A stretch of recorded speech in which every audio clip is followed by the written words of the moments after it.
Okay, so next we have Dr. Scott Chen, who is the assistant professor here at UNC in the Department of Radiation Oncology, and he is going to discuss the role of radiation in the melanoma world of treating it. So here we go. Thank you.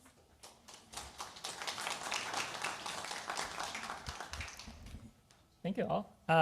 Well, for some of you who might have been here last year, some of the slides are the same, so I apologize, but I do try to add some new slides. So, disclosure, and I always like to keep this slide because it's kind of hard for some of you who never met a radiation oncologist to know what they look like. So we know cancers can be treated by surgeons or medical oncologists, and by the way, I'm really glad I'm following Dr. Ferris and Dr. Cliccio today. When it comes to radiation oncologists, possibly this might be the image some of you have in mind. And I'm working up to the attire of Dr. Brown, and I think I have most of what he has, except for the white hairs. I'm working on that front.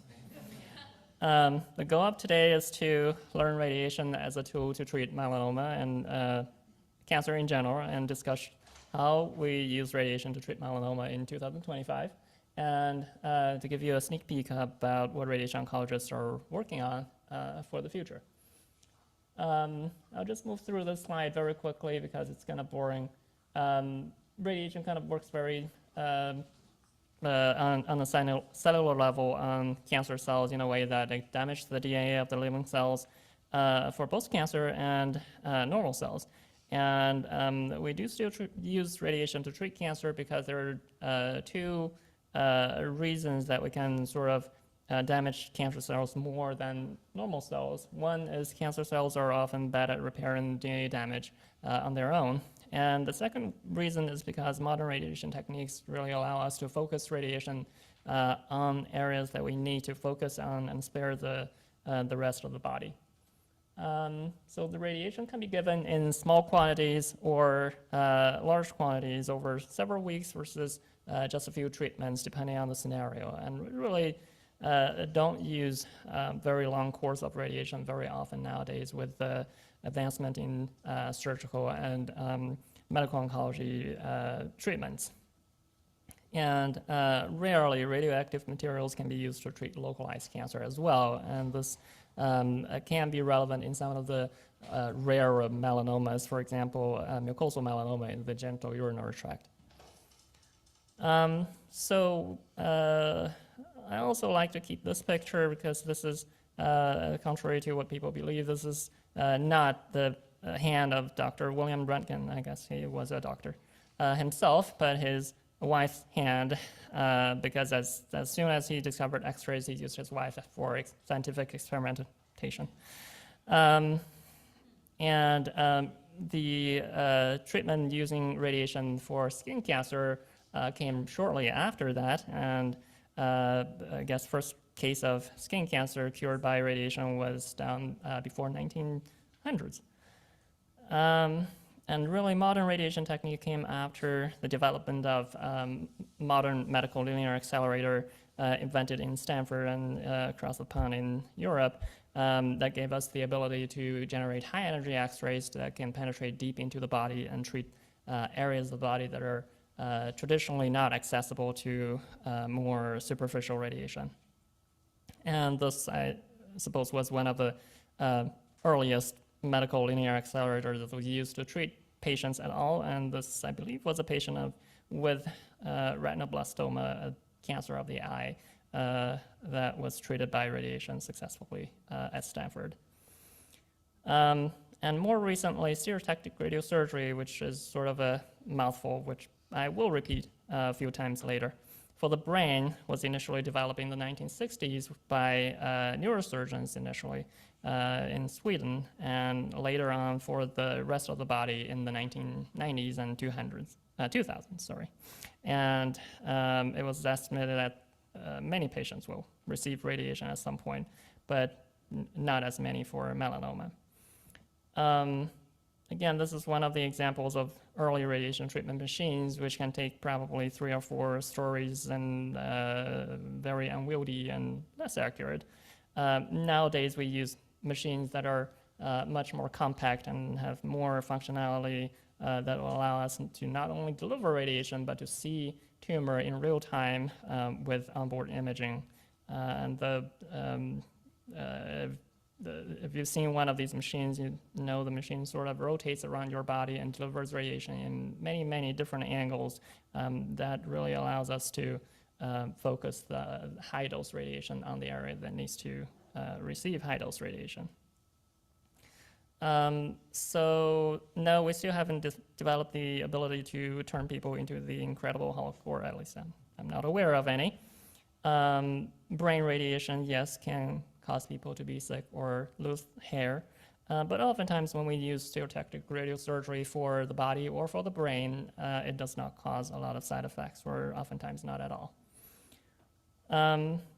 I did add another question that I've heard in the past from patients, that is, can I only receive radiation once? And I suppose there's some myth around that suggests people can only receive radiation one time, but that's not true. With the accuracy of the modern radiation treatment, people can receive radiation oftentimes to different parts of the body, but if necessary, even to the same part of the body safely. In the past, radiation for the treatment of melanoma have been used in many different scenarios. Nowadays, we're more selective in who we offer radiation to, especially in the upfront setting in patients who with localized melanoma. In the past, people with melanoma that have spread to the lymph nodes, we have used radiation to sort of clean up the scattered cancer cells after surgery, but nowadays there are more effective treatments for that that Dr. Cliccio just went over. With the advancement of adjuvant and neoadjuvant immunotherapy, radiation is used less to treat localized melanoma, but more used to treat metastatic melanoma, both in the brain and in other parts of the body, for several reasons. For the brain, drugs sometimes don't have as much activity in the brain as compared to other parts of the body. So radiation is still being used to treat brain metastases, although we do know that nowadays with combination immunotherapy and possibly targeted therapy, they do have some activity in the brain. So sometimes we even omit radiation for patients with a small amount of brain metastasis. So I'll probably just skip this part. I do want to show this again because as I see more and more patients, and they are getting more and more creative on what they do with the souvenir they get from the brain treatment. Because as I mentioned, we do very focused radiation to small area of the brain and the body. For the brain in particular, we want the head to be pretty much completely still during the treatment. And the way we do that is by making this mask that we do it in our department, which will be sort of bolted down into the treatment table, which was probably the worst part of their treatment for most patients, because the sound of bolting down their head to the treatment table is not a pleasant process. But I do find that patients do use these for great use. There are two ways to treat brain with radiation. One is the old and more comprehensive way to treat brain, which is whole brain radiation. We've done this for many years for patients with melanoma and other cancer in the brain. This is unfortunately still necessary in some situations where there is just too much cancer in the brain. This is usually done over 10 treatments over 2 weeks, and it does come with a lot of side effects, as you can imagine. Fortunately, more recently, we have developed more targeted or quote-unquote targeted ways to deliver radiation to the whole brain, and that is to spare parts of the brain that don't have cancer in them, and that can potentially spare patients some of these side effects, especially cognitive decline after radiation. This is just a comparison of different ways to deliver radiation to the entire brain. And on the left side, you have two beams coming from the left side and the right side of the brain, and everything in the middle is being treated to the full dose. While on the right-hand side, if you can imagine the heat map being the dose of radiation to the different areas of the brain, the red and yellow areas are receiving most of the radiation, and the blue or the gray areas right in the middle are what we call the hippocampus of the brain, and they are in charge of forming and maintaining memory in the brain. So there are studies that shows that in patients receiving this type of radiation, omitting or sparing the hippocampus, people have better cognitive function afterwards. Stereotactic radiosurgery, as I mentioned, initially was developed for the brain, but nowadays we can do it pretty much for all parts of the body.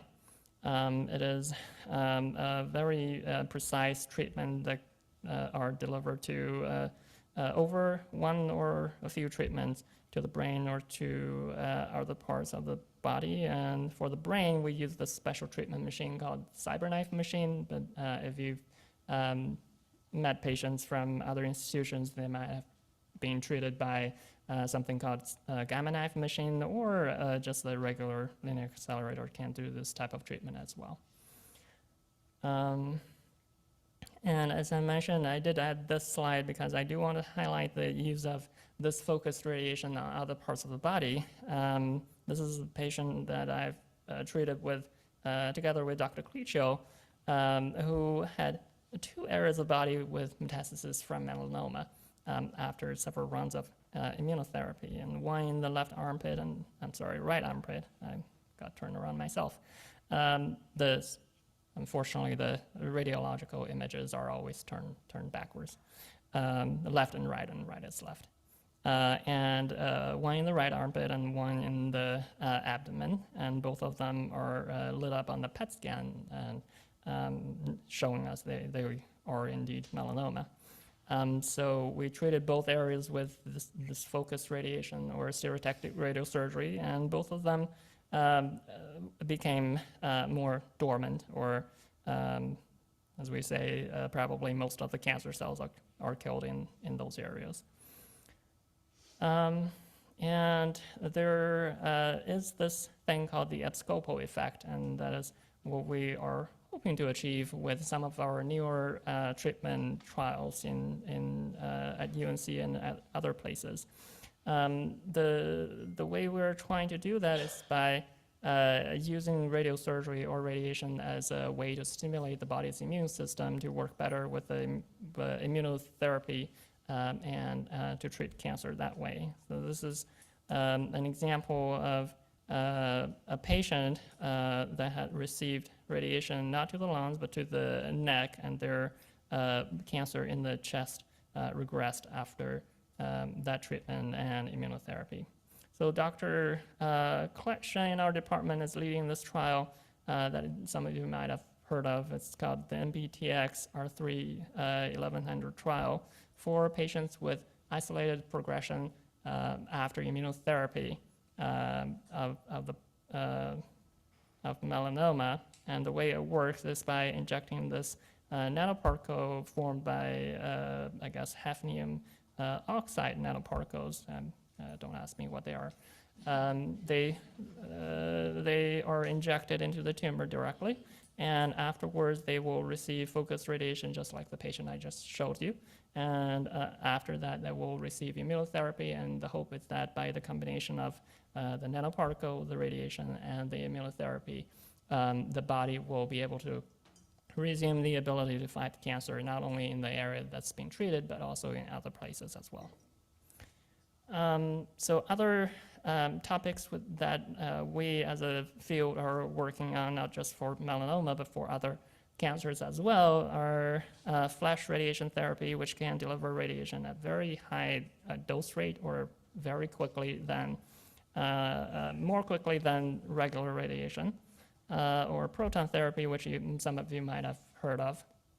which unfortunately we don't have, or actually the general Chapel Hill or Durham area don't have, but hopefully will soon in the future.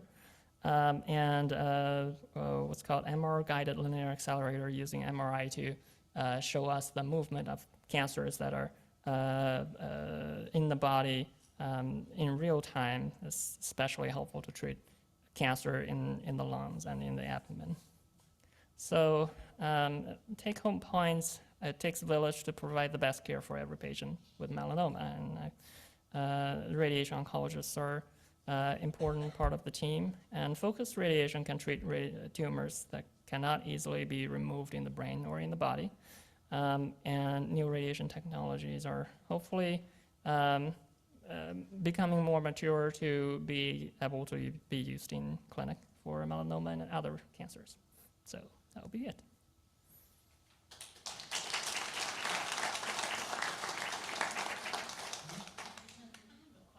Yes. You made a comment that you could have, after stereotactic radiation or radiation, Mm-hmm. you could have additional treatments. Possible, yes. Has that changed in recent years, particularly with the stereotactic radiation of the brain? I think we're becoming more comfortable giving patients more focused radiation over 1, 2, or even more than that rounds of radiation than doing sort of more comprehensive radiation with whole brain radiation. Hang on 1 second. I'm sorry, I can't hear you very well. Oh, don't worry. You can Sorry. hear me because I speak loud, but Yeah. when you said you were more comfortable with it, is it Mm-hmm. becoming more of a standard protocol It that bec- you can have yes. multiple treatments of stereotactic radiation surgery? I would say so, although with the caveat, we don't often do it for the same spot. For example, if patients develop new spots in the brain after stereotactic radiosurgery, yes, we do repeatedly treat the brain with. And that led into my next question. If it was the same spot that you had your first tumor, cells were discovered in that, I guess, gray matter that's left there, Mm-hmm. and they radiated it, you could not go back and radiate that a second time. We could still, with a, although the preferred approach would probably be surgically remove the area if possible, for 2 reasons. 1, to remove most of the cancer, and 2, to confirm that it is cancer. Because after stereotactic radiosurgery, especially for the brain, there can be sort of competing processes. 1 is cancer cells can grow back, and 2 is the brain can be inflamed, and both of them unfortunately look about the same on the MRI. So usually we would like some sort of confirmation that it is cancer before we do the second round of radiation. Makes sense. Thank you. No problem. Great question.